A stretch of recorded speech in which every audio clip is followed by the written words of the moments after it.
সামাজিক মাধ্যমত আহিবলগীয়া হ'ল দুৰ্ভাগ্যজনকভাৱে। হঠাৎ এটা পোষ্ট পালোঁ। পোষ্টটো লিখিছে সুৰজিৎ বৰা বাবলি। কি যে হ'ব অনুপম দা যদি আজিৰ দিনত TRP বিচাৰে কি ক'ম, লাজ লাগে। আহিব অনুপম দা, মই দিম আপোনাক TRP। বঙালীক ভৰিত ধৰিব নালাগে। আপোনালোকে নিজেই কওকচোন কি মানসিকতাৰে এই কথাষাৰ লিখিলে। 1999 চনৰ পৰা মই ধাৰাবাহিকভাৱে অসমৰ বাহিৰেও বিভিন্ন বাহিৰৰ শিল্পীক গীত গাই আহিছোঁ। অকল ময়ে নহয়, মহেন্দ্ৰ হাজৰিকাদেৱ, কৃষ্ণমণি নাথ, মৃণালকান্তি মেধি, আমাৰ অভিজিৎ বৰ্মন ইত্যাদিকে কৰি তাৰোপৰি জিতুল দাই বাহিৰৰ শিল্পীক গীত গাইছিলে। ঠিক তেনেকৈ NK প্ৰডাকশ্যনেও গীত গাইছে। ঠিক তেনেকৈ ডক্টৰ ভূপেন হাজৰিকাৰ পৰা বুলি ধৰি বিশিষ্ট ব্যক্তিবিলাকৰ ক্ষেত্ৰতো সেইখিনি সদায় সেইখিনি কথা হৈ আহিছে। জয়ন্ত হাজৰিকাৰ পৰা বুলি ধৰি গোটেইখিনি গীত গাই আহিছে। আৰু জিতুল দাই যেতিয়া গাইছে তেতিয়া অভিজিৎ বা কুমাৰ চানুক গাইছে। এই সকলো কিন্তু অভিজিতেই হওক বা কুমাৰ চানুৱেই হওক, তেওঁলোকো কিন্তু বংগৰে হয়। মই এইবাৰ এটি গীত গোৱালোঁ নতুনকৈ, নাচিমে কঁকালটি ঘূৰাই ঘূৰাই। সেই গীতটি বংগৰ কন্যা, অসমৰ বোৱাৰী মৰ্মিতা মিত্ৰই গাইছে। সেই গীতটিক লৈ কিয় ইমান বিতৰ্ক হ'ব লাগে? বাবলি হৈছে আমাৰ বাবু বৰুৱা, মৰমৰ ভাতৃপ্ৰতিম অসমৰ সাংগীতিক ক্ষেত্ৰৰ এজন বিশেষ কৰ্মী। বাবুৰ মেনেজাৰ আছিলে। সেই সূত্ৰেই মোৰ ষ্টুডিঅ'লৈ আহে। মই বাবলিক অতি মৰম কৰোঁ আৰু বাবলি মোৰ লগত সদায় কিন্তু ককাই ভাইৰ নিচিনাই আমি সদায় মাতবোল কৰি চলি আহিছোঁ। আজি বাবলিয়ে দিয়ে এই পোষ্টটোত মই বাবলি তোমাকেই সুধিছোঁ যে তুমি এই পোষ্টটো কিয় দিবলগীয়া হ'ল, কাৰ প্ৰচনত দিবলগীয়া হ'ল? আৰু এই পোষ্টটো দিয়াৰ পাছত তোমাক অন্ততঃ মই এই পোষ্টটো যেতিয়া মই পালোঁ, বেলেগে স্ক্ৰীনশ্বট মাৰি যেতিয়া মোলৈ পঠালে, তোমাক অন্ততঃ মই 30 বাৰতকৈ ওপৰত ফোন কৰিছোঁ। তুমি এবাৰো ফোনটো নুঠালা। আৰু যদি এবাৰ ফোনটো উঠাই তুমিনো কি সংকটত পৰিছা? মই জানো যে তুমি আৰ্টিষ্টসকলক লৈ পেলাই বেপাৰ কৰি চলি আছা আৰু মই সেই কথাত সুখীও বহুত। কাৰণ তুমিতো চুৰ কৰি চলা নাই। কোনোবা এজন মানুহে নিজৰ পেট পোহপাল দিবলৈ কিবা এটা কাম কৰিবই লাগিব। গতিকে তাৰ মাজত তুমি আৰ্টিষ্টসকলক লৈ পেলাই তাৰে মাজৰ অকণমান অনুদান লৈ পেলাই তুমি চলি আছা। মোৰ তাত ক'বলগীয়া একো কথা নাইকিয়া। তুমি নিজৰ কৰ্ম কৰি পেলাই খাইছা। কিন্তু আজি মোক যে তুমি ক'লা বঙালীক ভৰিত ধৰিব নালাগে, মই দিম, মই TRP দিম। তুমি যে দিম বুলি ক'লা, তুমি কি নিজে পাতি পেলাই আৰ্টিষ্টসকলক লৈ যোৱা নে ৰাইজে তোমাক দিয়ে? মই এই কথাটো তোমাক প্ৰশ্ন কৰিছোঁ। আৰু এটা কথা মই তোমাক কওঁ যে শুনা, তুমি মোক দিব নালাগে।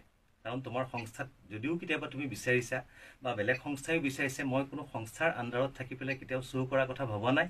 এইকাৰণেই ভবা নাই যে 1990 চনৰ পৰা আজি 35 বছৰত মই খোজ দিলোঁ এই সাংস্কৃতিক ক্ষেত্ৰখনত। আজি ইমান বছৰে মই মেনেজাৰ নোলোৱাকৈ বা কোনোবা সংস্থা নোলোৱাকৈ নিজাববীয়াকৈ পোনপটীয়াভাৱে ৰাইজৰ লগত কমিউনিকেট কৰি পেলাই অনুষ্ঠান পৰিৱেশন কৰিছোঁ বা বিভিন্ন গীত মাত কৰিছোঁ। গতিকে সেই ক্ষেত্ৰত ৰাইজৰ লগত এটা মোৰ পোনপটীয়া সুব্যৱস্থা আছে। গতিকে পোনপটীয়াভাৱে মই কৰোঁ।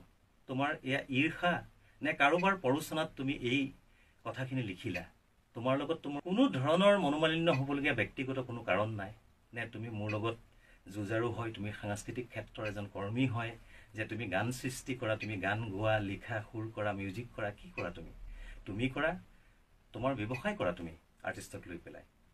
গতিকে তোমাৰ লগত মোৰ কম্পিটিশ্যন কৰিবলগীয়া বা মোৰ লগত তুমি কম্পিটিশ্যন কৰিবলগীয়া বা তুমি মোক বেয়াকৈ ক'বলগীয়া, মই তোমাক বেয়াকৈ ক'বলগীয়া কি কথা আছে তাত?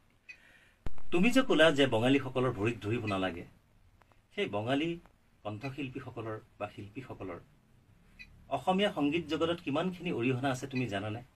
তুমি হয়তো নামেই শুনা নাই বহুতৰ। সুমন কল্যাণপুৰী, মধুমতী গোস্বামী, দলি ঘোষ, উষা উত্থুপ ইত্যাদিকে কৰি যিমানখিনি ছিংগাৰ আছে, সেইসকলে অসমীয়া গানত যিটো প্ৰাণ দি থৈ গৈছে, জান দি থৈ গৈছে, যি জীৱন্ত কৰি ৰাখিছে আজিও। গতিকে সেইসকল শিল্পীক বঙালী বুলি কৈ তুমি নিজকে কি বুলি বুজাব বিচাৰিছা? মোৰ প্ৰশ্ন হৈছে যে সেইসকল শিল্পীক যিসকলে গীত গাইছিলে, তুমি মোক আঙুলি টোওৱা নাই। বাহিৰৰ শিল্পীক যিসকলে গীত গাইছিলে সেই সকলো প্ৰত্যেকজন শিল্পীক তুমি আঙুলি টোৱাইছা। আমাৰ ভূপেনজীৰ দেৱ তেখেতে উষা উত্থুপক গাইছিলে, তোক দেখি মোৰ গা কেনেবা। আমাৰ প্ৰায় প্ৰত্যেকজন শিল্পীয়ে এই গীতটি মঞ্চত পৰিৱেশন কৰে। তাৰমানে প্ৰত্যেকজন শিল্পীয়ে কি বঙালীৰ ভৰিত ধৰা বুজায় নেকি? যে অসমৰ ইতিহাস অসমৰ সংস্কৃতি একো নুবুজাকৈ নজনাকৈ তুমি এটা কথা লিখি দিব পাৰা য'ত তোমাৰ বেপাৰকেই খালি সৰগত কৰি লৈছা।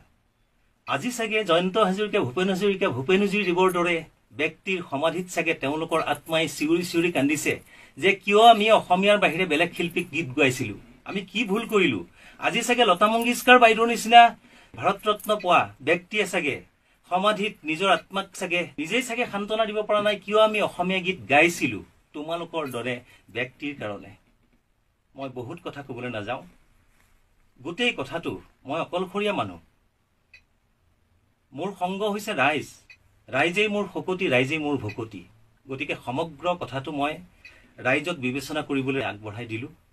আৰু যিজন ছিংগাৰক লৈ বেপাৰ কৰা ব্যক্তিয়ে অসমীয়া সংস্কৃতিৰ শিল্পীৰ মূল্য নুবুজে সেইজন ব্যক্তিক লৈ অনাগত দিনত আপোনালোকে অনুষ্ঠান কৰিব নে পোনপটীয়াভাৱে শিল্পীৰ লগত যোগাযোগ কৰি পেলাই আপোনালোকে অনুষ্ঠানসমূহ কৰিব, সেই বিবেচনা আপোনালোকে নিজেই কৰিব। মই কৰজোৰে প্ৰাৰ্থনা কৰিছোঁ, কিবা যদি ভুল ত্ৰুটি হৈছে ক্ষমা কৰিব। আৰু পোনপটীয়াভাৱে কিবা যদি বুজিবলগীয়া জানিবলগীয়া আছে, মোক পাবলগীয়া আছে, পোনপটীয়াভাৱে মোক ফোন কৰিব পাৰে। মোৰ ফোন নম্বৰটো আপোনালোকক জনাইছোঁ মুকলিমূৰীয়াভাৱে 9435013330 অথবা 7002929157। কিবা ভুল হ'লে মাৰ্জনা কৰিব।